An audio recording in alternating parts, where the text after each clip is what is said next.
Assalamualaikum. Welcome back to my channel Ikuan Hanif TV. So malam ni hari baru, hari Khamis. So apa lagi hari Khamis? Cerita seram. Hari ni ada 3 cerita. So sebelum aku start video ni, aku nak korang subscribe, like, share. Okay, dah buat dah? Okay, dah buat. Jom start to the video.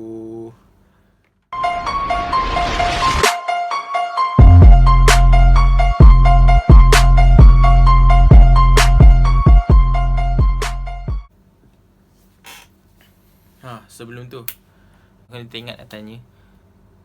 Aku rasa aku nak buat masakan lah. Aku nak video masakan aku masak, and ataupun food review daripada kedai-kedai ataupun apa-apa je lah. So kalau korang minat, cuba komen kat bawah, aku nak tahu juga kan. Okay, tanpa berlengah masa lagi, jom aku nak cerita. So cerita yang pertama malam ni aku nak cerita adalah pasal kat hostel. Okay, so cerita dia macam ni. Ada seorang pelajar ni, dia baru masuk lah ke hostel tu kan, dekat satu universiti ni. Okay, nama dia bukan nama sebenar lah. So nama dia adalah Zah. Okay, Zah ni dia duduk kat satu hostel tu, and dekat bilik 32. Dekat dalam satu tingkat dia tu ada bilik 3, ada 4 bilik. Ada rumah, ada bilik dia macam rumah. So dia duduk dekat bilik 32, and dekat depan rumah dia ni ada bilik 33. Masa first dia sampai kat situ, ni cerita cepat kan. Okay, first dia sampai situ, dia nampak ada budak perempuan yang tersengih dekat dia, masuk dalam bilik 33 tu. So dia ni macam dia balas senyum balik lah, sebab dia tak ada rasa pelik-pelik kan. Okay, lepas tu dia masuk jumpa dengan housemate dia semua kan. Dah rapat-rapat semua, and then satu hari tu dia nampak lagi budak perempuan tu, tapi dia tak pernah tahu pun siapa nama perempuan tu. And dia cerita and then dia bagi tahu lah kat kawan dia, tanya siapa budak perempuan yang duduk kat bilik 33 tu. Lepas tu kawan dia pelik. Sebab apa? Sebab kawan dia tak pernah tahu pun siapa yang duduk dekat bilik 33. And dia kata ada sini cerita yang bilik 33 tu tak pernah ada orang selama ni. Jadi dia ni macam hairan lah kan. Sebab apa? Sebab member dia, sebab dia ni nampak ada orang masuk dalam bilik tu kan. So bila dah pelik, dia nak buktikan. And kebetulan hari tu dia nampak budak 33 ni, budak dekat bilik 33 ni baru nak masuk bilik dia. Bilik tu kat tingkat 3 So yang dia ni pun panggil lah member dia, panggil housemate dia, pergilah jumpa dengan budak 33 tu. Lepas tu housemate dia ni tak nampak pun. Dia nampak, and dia kata tu tengah sengih kat aku tu. And then housemate dia macam pelik lah. Housemate dia macam kenapa pula kan, macam sebab tak nampak apa-apa. And then minggu lepas pada tu ada satu kejadian dekat komplek Islam, dekat situ. Masa tu kelas agama semua. And then ada orang yang kena histeria. And then bila kena histeria tu, dia nampak budak yang selalu senyum kat dia tu ada dekat situ pada masa tu. Dia pun yalah, tapi masa tu keadaan kecoh kan. Jadi macam dia tak berapa nak ni sangat lah, tak sempat nak tegur ataupun nak buat apa-apa. And then masa dia balik tu, sebab dia seorang-seorang, waktu dia macam dia takut kat kompleks Islam pun, dia balik kat bilik dia seorang kan. Balik seorang tu, dia masa on the way nak balik tu, dia nampak budak yang sengih kat dia tu merangkak masuk dalam bilik 33. Dia nampak duduk pada tu.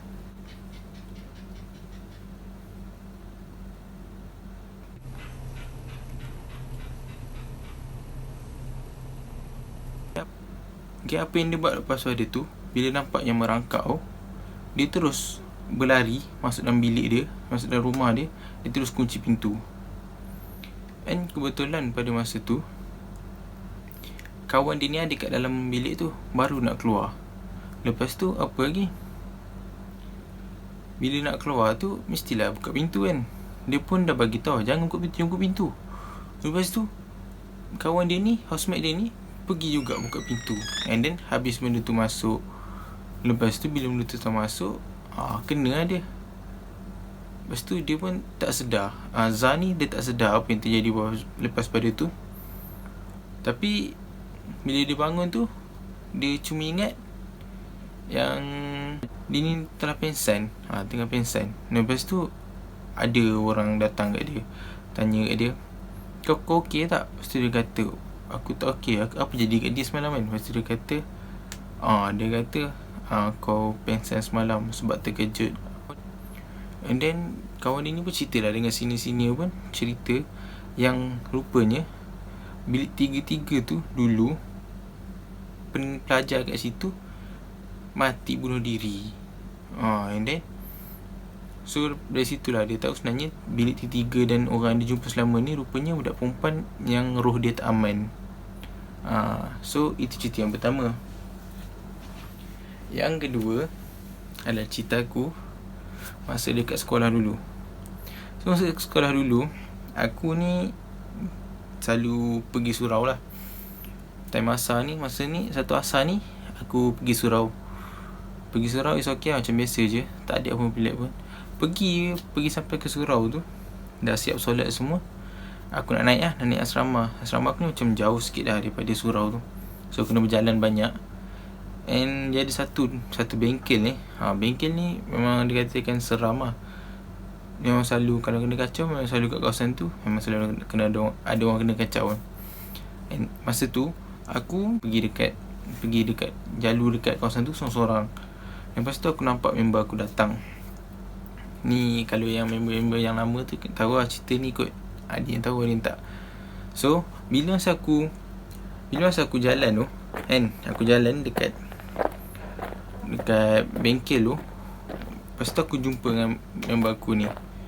And aku pun macam, aku tanyalah kan, sebab masa tu minggu balik kan.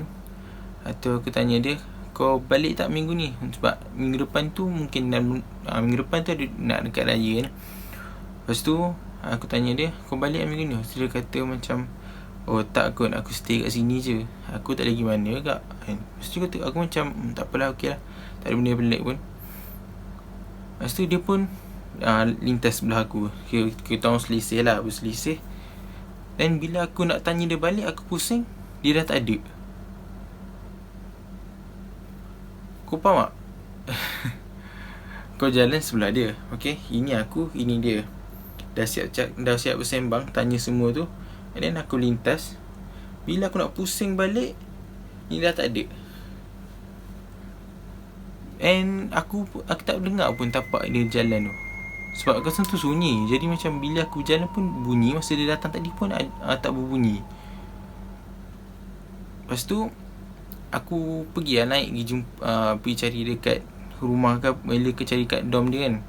Bila aku cari kat dom dia tu, aku pergi tanya dia, kau turun surau tak tadi? Lepas tu dia kata, mana ada aku turun surau, aku dah atas ni dah tadi lagi. What the fuck? Aku macam, serius lah dia, tak lawak kan. Lepas tu dia kata, ya betul, memang tak turun. Dia macam malas nak turun surau ni. Aku macam, mesti aku macam pelik kan. Macam kau rasa tak sedap lah. Lepas tu malam tu confirm demam panas gila kan. Malam tu baca semua ayat kursi, baca yasin semua. And then keesokan pagi tu macam okey lah, cuma tak terima hakikat. And then satu lagi, bila dia lalu sebelah, aku tanya dia tu, kau nak pergi mana ni? Lepas tu dia kata, aku tak ada pergi mana pun, aku memang duduk sini. Aku macam, aku tak adalah fikir pelik-pelik kan. Tapi bila lepas pada kejadian tu, dia mikir macam, you do, patut ada macam ni. Faham tak? Okay, so tu cerita yang kedua. Dan cerita last sekali, aku tak nak cerita banyak, cukup 3 kisah ni. Kisah ni satu lagi dekat hostel juga, tapi bukan cerita aku, cerita orang lain lah. Okay, so ini cerita yang ketiga. Jadikan cerita, nama dia ni adalah, bukan nama sebenar, Amy, ataupun boleh panggil Amy kan. So Amy ni dia pelajar dekat College Islam dekat satu kawasan. So dia ni, okay, sebelum cerita tu, nak cerita balik macam mana hostel dia. Hostel dia ni 4 tingkat. Dia macam apartment 4 tingkat. Lepas tu dalam setiap tingkat tu ada beberapa bilik lah. 2 bilik and satu, tapi bilik dia macam rumah lah, standard kat college kan. So dekat rumah dia tu adalah boleh duduk 6 orang. Sebab satu bilik 2 orang. And ada dapur, ada tandas, macam biasa rumah. Lepas tu dia macam, okay, satu rumah dengan 6 orang is okay lah, macam selesa lah kan. Lepas tu wifi pun ada, jadi semua tu selesa.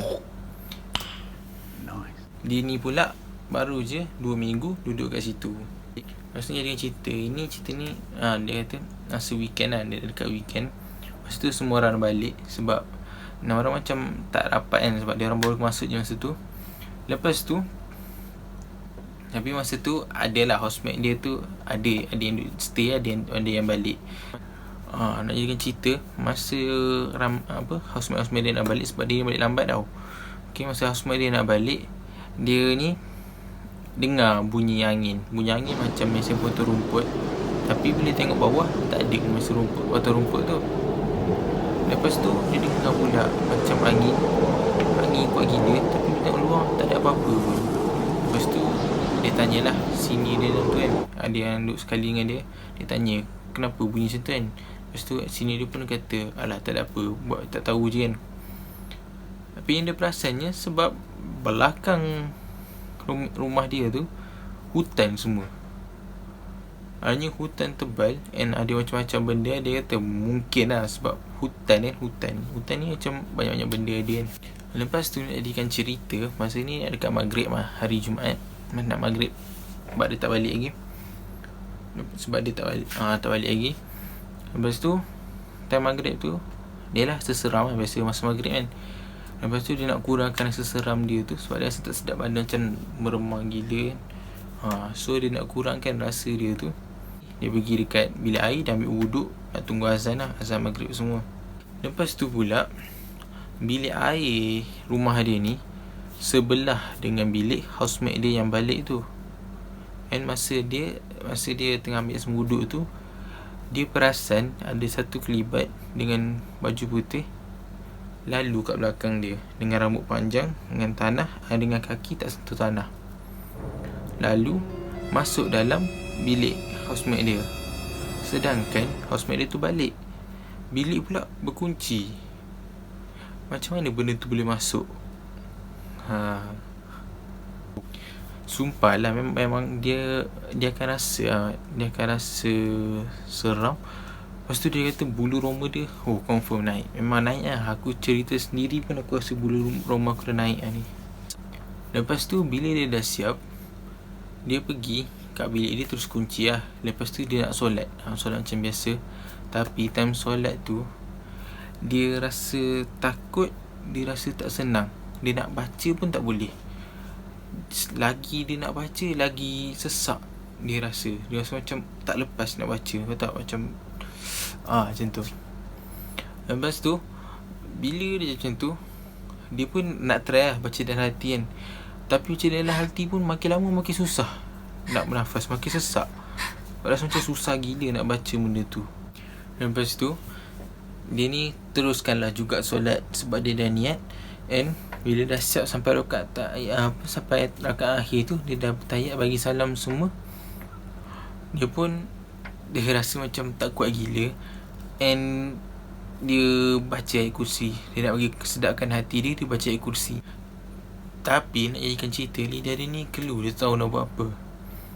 And masa dia tengah baca tu, lepas tu masa dia tengah baca tu, dia cuba habis kuat nak baca, tapi tak boleh. Dia rasa macam ada something yang tak bagi dia baca benda tu. And bila dia dah kuat sangat, dia rasa macam nak nangis gila, macam dia rasa sakit. Lepas tu dia terbungkuk. And then dia black out. Dia tak sedar sampai macam dia macam tak tahu nak buat apa. Sebab dia black out. Kau baca, tiba-tiba kau black out. Kau pengsan kat situ juga. Lepas tu ada satu masa bila dah simpan isyak tu, barulah housemate senior dia ni datang balik jumpa dia. Bila buka pintu tu, tengok dah macam tu, dia kejutkan lah. Bila kejutkan dia ni macam dia tersedar dalam keadaan pakaian siap dia nak solat tu. Lepas tu sambil pegang Quran atas katil. Bila dah sedar, senior dia ni tanya, kau okey tak? Lepas tu dia kata macam tak okey. And then masa dia ambil keputusan balik, and dia pun pergi berubat dengan ustaz. So aku rasa itu je video aku kali ni. Sorry lah kalau cerita macam little bit hamba tapi aku try my best nak cerita kat korang. So jangan lupa subscribe, like, share, komen. InsyaAllah minggu depan sama ada react ataupun cerita seram. Aku tak tahu lagi. Jadi itu saja daripada aku. Bye bye from my channel. Ciao. Seram.